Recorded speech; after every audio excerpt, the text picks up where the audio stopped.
The garden burns, the morning light that once filtered through the crystal canopy of Verdania Prime now carried the acrid smell of burning chlorophyll. Ambassador Lyra Zenith stood at the observation deck of the Emergency Council chamber, her translucent, green skin reflecting the orange glow of fires consuming the great tree cities below. Her people, the Zephyrians, had cultivated these living metropolises for over 2,000 years, growing them from seedlings into towering organic skyscrapers that housed millions. Now they were dying. Ambassador called Minister Sage Elm, his voice trembling like leaves in a storm. The northern groves are completely lost. The Korthok war machines have stripped everything down to bare soil. His usually bright emerald complexion had faded to a sickly yellow, the Zephyrian equivalent of going pale with shock. Lyra's root-like feet anchored deeper into the living floor as she absorbed the devastating news. The Zephyrians communicated through both spoken words and chemical signals released through their pores. Right now, the chamber reeked of fear pheromones, so thick that the air recycling systems struggled to clear them. "How many worlds have we lost this month?" she asked, though she dreaded the answer. Defense Coordinator Branch stepped forward. His bark-like skin scarred from a recent Korthok raid he had barely survived. 7 complete systems, Ambassador. 3 more are under active siege. Our defensive capabilities are... He paused, searching for diplomatic words, insufficient. The Zephyrians had never needed to fight. For millennia, they had been the galaxy's healers, diplomats, and peacekeepers. Their greatest weapons were words. Their most powerful tools were medicines that could cure plagues across dozens of species. They built hospitals, not battleships. They grew food, not soldiers. The Korthok Horde saw this as weakness to exploit. General Thane Koros, the scarred leader of the Korthok invasion, stood aboard his flagship Blood Harvest watching another Zephyr world burn through the viewscreen. His species looked like bipedal sharks with 4 arms, each ending in razor-sharp claws. Where the Zephyrians were healers, the Korthok were destroyers. Where Zephyrians grew life, Korthok consumed it. "These plant people bore me," Thane growled. To his second-in-command, War Chief Razak, "They don't even fight back properly. Where is the sport in conquering creatures that surrender after losing a single city?" Rozak's multiple rows of teeth glinted in the red battle light of the bridge. "They make excellent slaves. General, their healing abilities will serve our wounded warriors well. And their worlds." He gestured at the fertile planet below. "Perfect. For our breeding colonies." Thane nodded approvingly. The Korthok reproduction cycle required conquered worlds stripped of native life and replanted with their own ecosystem. The Zephyrians had spent centuries creating the most fertile, life-sustaining worlds in this sector of the galaxy. Soon, those same worlds would nurture the next generation of Korthok warriors. Back on Verdania Prime, Lyra convened an emergency session of the High Council. Representatives from the surviving worlds appeared as holographic projections, their forms flickering as communication arrays were damaged by ongoing attacks. "We must face reality," announced Elder Willow, the oldest member of their species at nearly 4,000 years. Her ancient bark was silver with age, her voice carrying the wisdom of eons. "We cannot defeat the Korthok through traditional warfare. We lack both the weapons and the mindset for such brutality." Council member Cedar, representing the industrial worlds, tried to inject hope into the desperate gathering. "Perhaps we can negotiate. Offer them tribute, territory, anything to stop the slaughter." "I tried," replied Lyra sadly. "General Thane's response was to execute my diplomatic envoy, and broadcast the footage across our networks. They want complete conquest, not compromise. The chamber fell silent, except for the distant rumble of Kortok bombers passing overhead. Outside, evacuation ships struggled to lift off while under enemy fire. Many never made it past the atmosphere. "What about the Galactic Defense Alliance?" asked Minister Sage hopefully. "Surely they won't allow genocide on this scale." Branch checked his reports with a heavy sigh. The GDA issued a formal condemnation and promised economic sanctions against the Korthok Empire.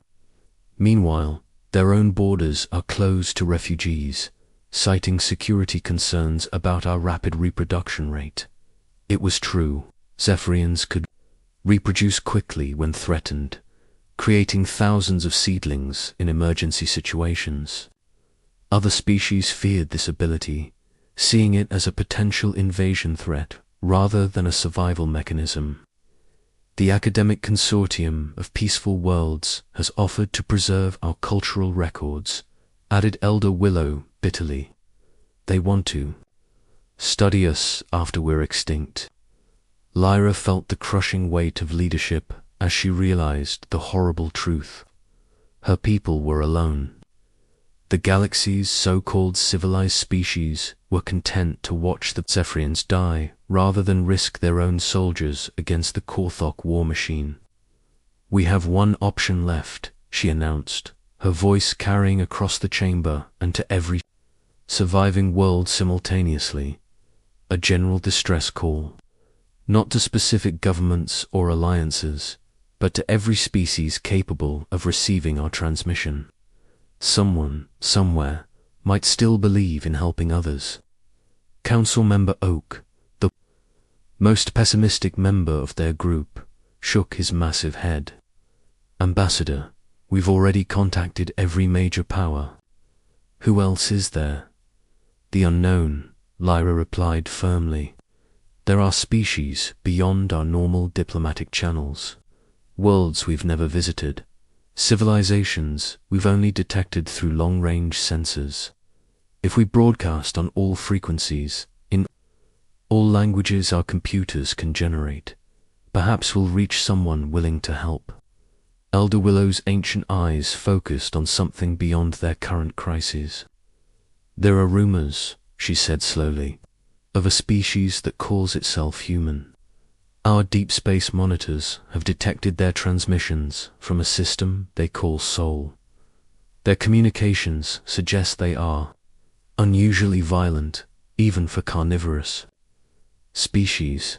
The chamber erupted in concerned chemical signals.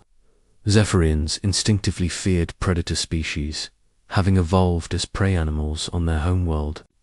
"With respect, Elder," said Minister Sage nervously, "inviting another predator species into our territory seems unwise.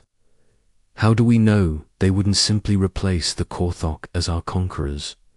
Lyra considered this carefully. The Zep had survived by avoiding violence, by being useful enough to stronger species that they were protected rather than consumed.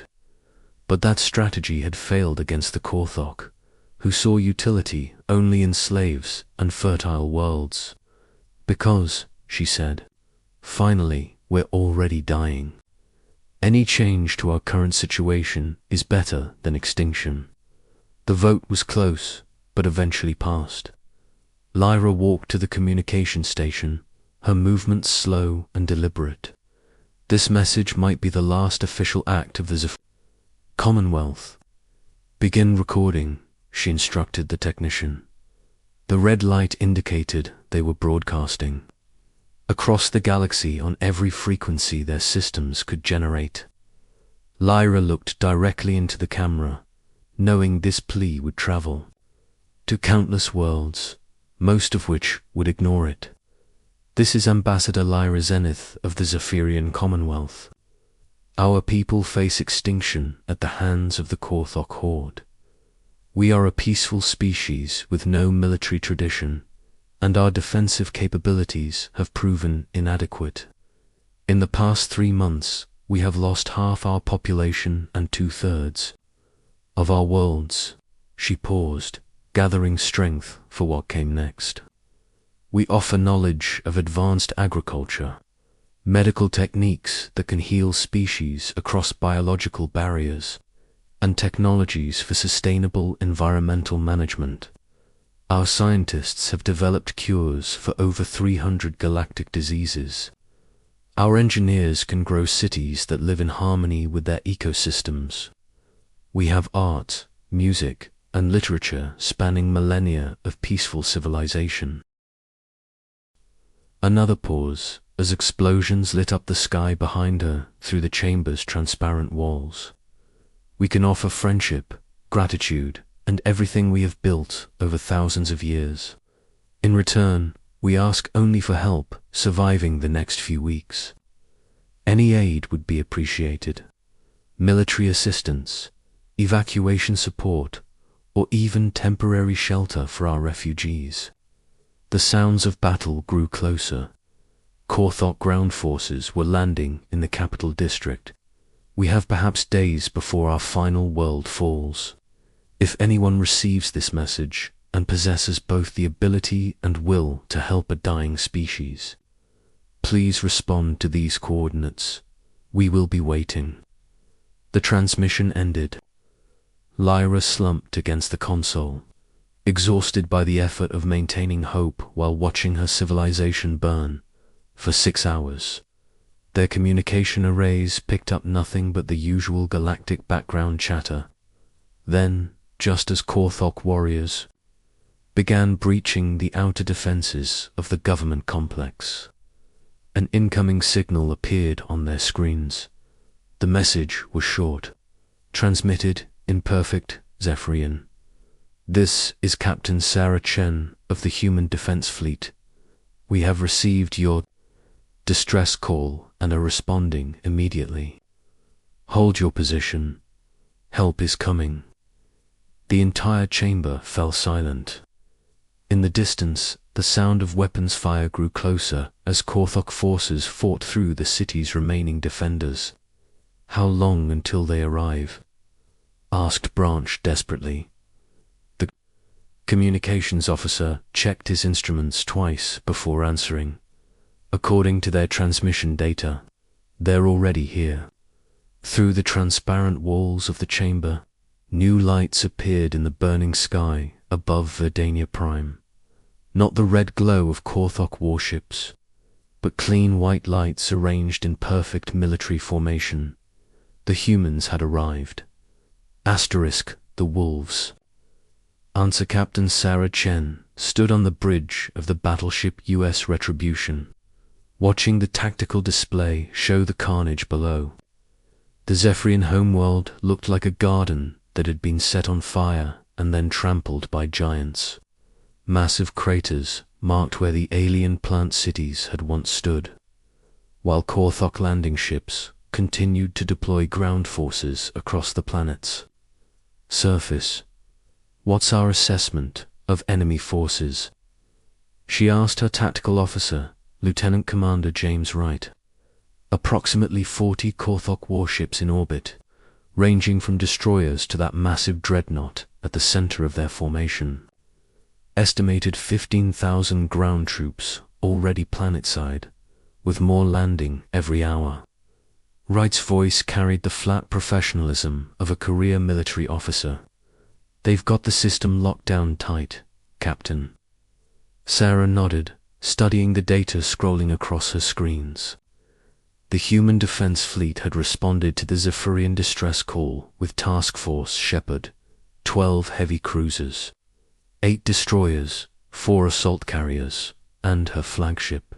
Not the largest fleet in human space, but more than adequate for this situation.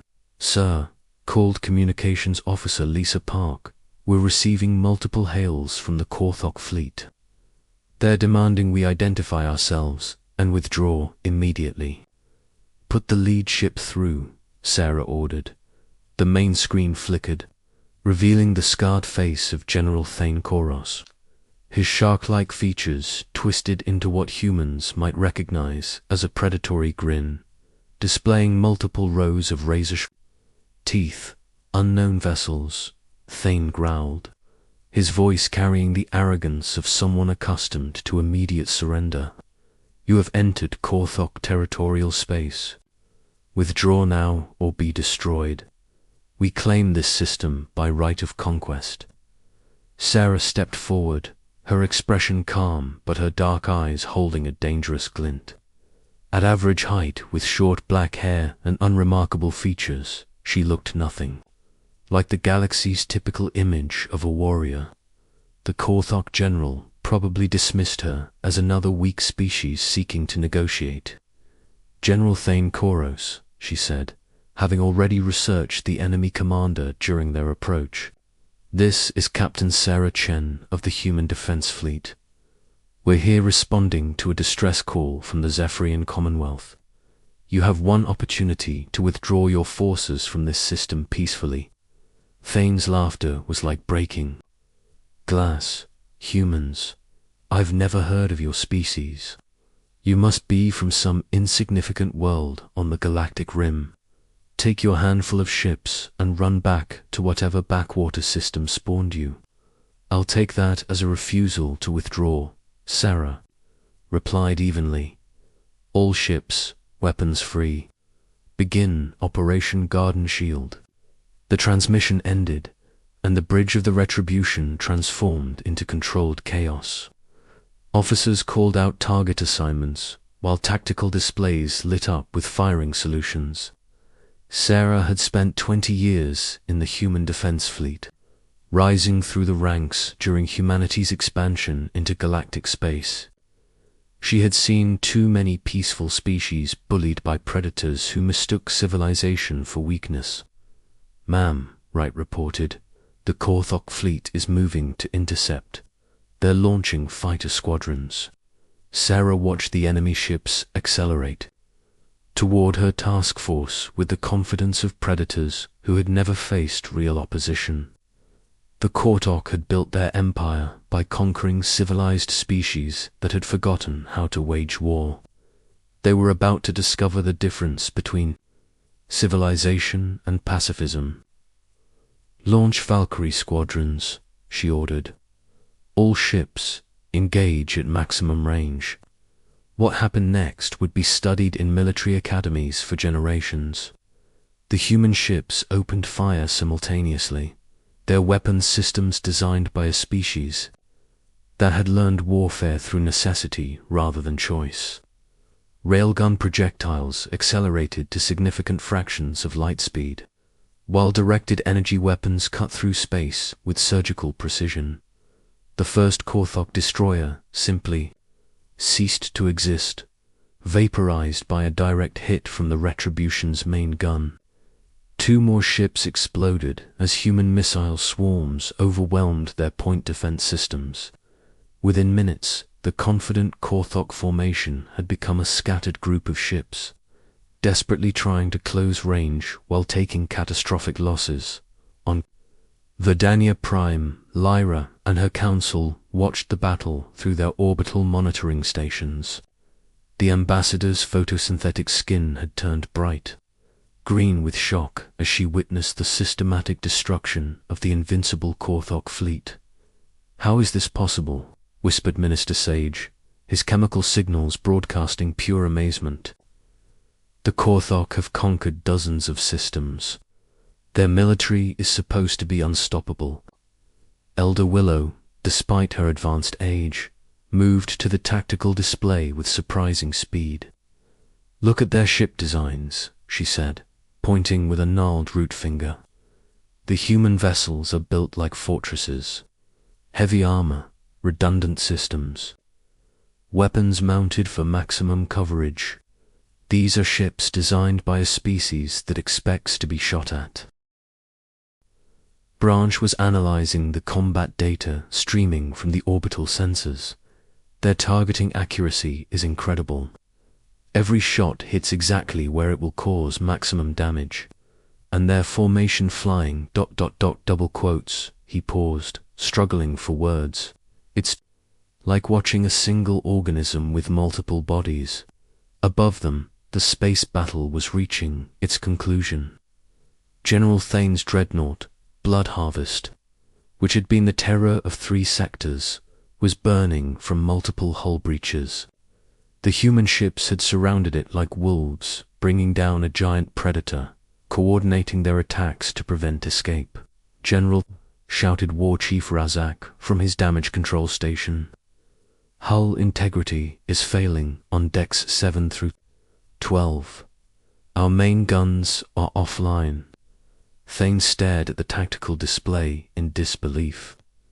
In less than an hour, his seemingly invincible fleet had been reduced to burning wreckage. These humans fought with a precision and ruthlessness that exceeded even Korthok brutality. "Sir," his communications officer reported with obvious fear, "the human flagship is hailing us." Captain Chen's face appeared on screen again, but now Thane could see the steel beneath her calm exterior. Behind her, human officers worked efficiently at their stations, treating the destruction of his fleet as routine business. "General," she said simply, "surrender now, and your surviving crews will be treated according to galactic conventions for prisoners of war. Continue fighting, and we will destroy every ship in your fleet." Thane's predator instincts screamed at him to keep fighting, but his tactical training recognized a hopeless situation. What manner of species are you?" he asked, his voice carrying a note of something he had never felt before. Genuine fear. "We're the species that answered when someone asked for help," Sarah replied. "Your ground forces have 5 minutes to begin withdrawal from the planet's surface. Any who remain will be considered hostile combatants." The transmission ended, leaving Thane staring at a screen showing the wreckage of his once mighty fleet. Around his flagship, human destroyers maintained perfect formation, their weapons trained on his ship's critical systems. On the planet below, Colonel Marcus Rivera was already coordinating the ground assault. Unlike the space battle, which had been fought with the clinical precision of modern technology, the ground war would be personal. "3rd Battalion, you have the eastern approach to the capital," he commanded from his mobile headquarters. 5th Marine Regiment, establish a perimeter around the refugee centers. I want every Korthok ground unit identified and neutralized before sunset. Dr. Lenabuscus, the task force's xenobiologist, was studying the Zephyrian refugees being evacuated from combat zones. "Colonel," she reported via comlink, "these people are in terrible condition.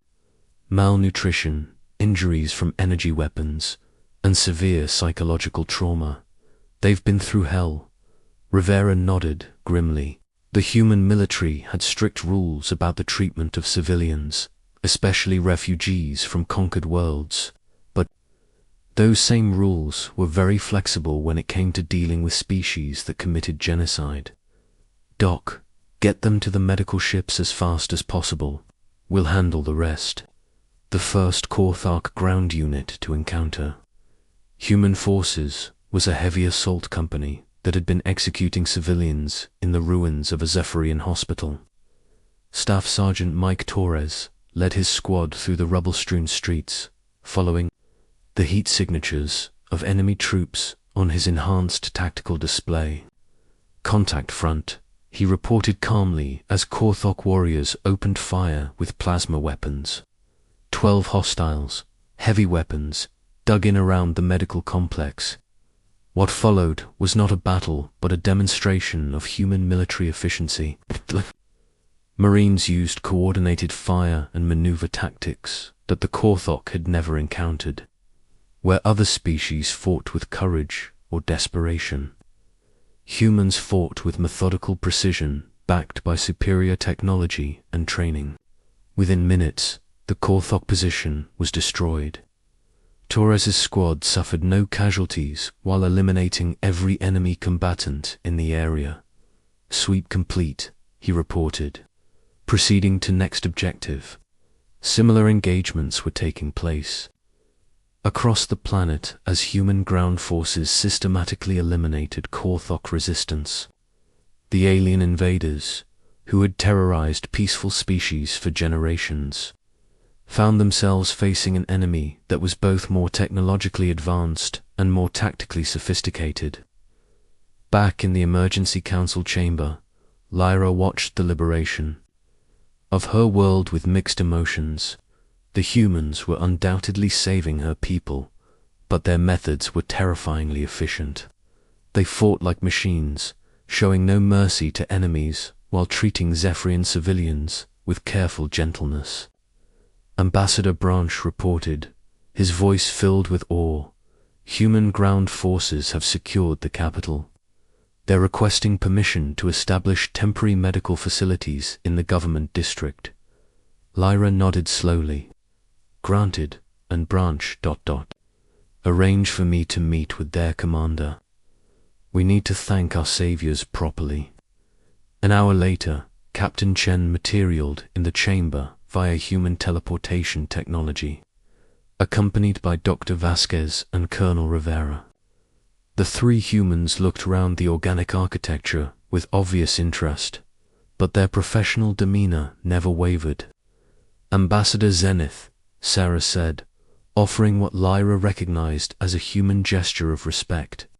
We're honored to have been able to assist your people. Lyra studied her rescuers carefully. They appeared so ordinary, so unremarkable compared to the warrior species she knew. Yet they had accomplished in hours what her people's traditional protectors had declared impossible. Captain Chen, she replied, we owe you a debt that can never be repaid. But I must ask, ... why did you come? Our distress call offered scientific knowledge and friendship, but nothing that would justify the risks you took. Sarah exchanged glances with her colleagues before answering. Ambassador, where we come from, we have a saying, evil triumphs. When good people do nothing, your people called for help. We had the ability to provide it. The decision was simple. Dr. Vasquez stepped forward, her medical scanner already analyzing Lyra's biological functions. If I may, Ambassador, we'd like to begin providing medical aid to your survivors immediately. Our preliminary scans show your people have suffered tremendous trauma. Of course, Lyra agreed, then hesitated. But surely you expect something in return. The scientific knowledge we offered, territorial concessions, trade agreements. Colonel Rivera spoke for the first time, his voice carrying the matter-of-fact tone of a professional soldier. Ma'am, we didn't come here to conquer or colonize. We came to stop a genocide. Everything else can be negotiated later, if your people choose to establish diplomatic relations. As the humans began coordinating relief efforts with Zephyrian officials, Lyra realized something profound. Her species had spent millennia seeking protection from stronger predators, never imagining they might find protectors instead. The galaxy would never be the same. Word of humanity's intervention would spread to every civilized world. Carrying a simple message, somewhere among the stars was a species that would answer when the innocent called for help. The age of unopposed conquest was ending. The wolves had come to guard the sheep.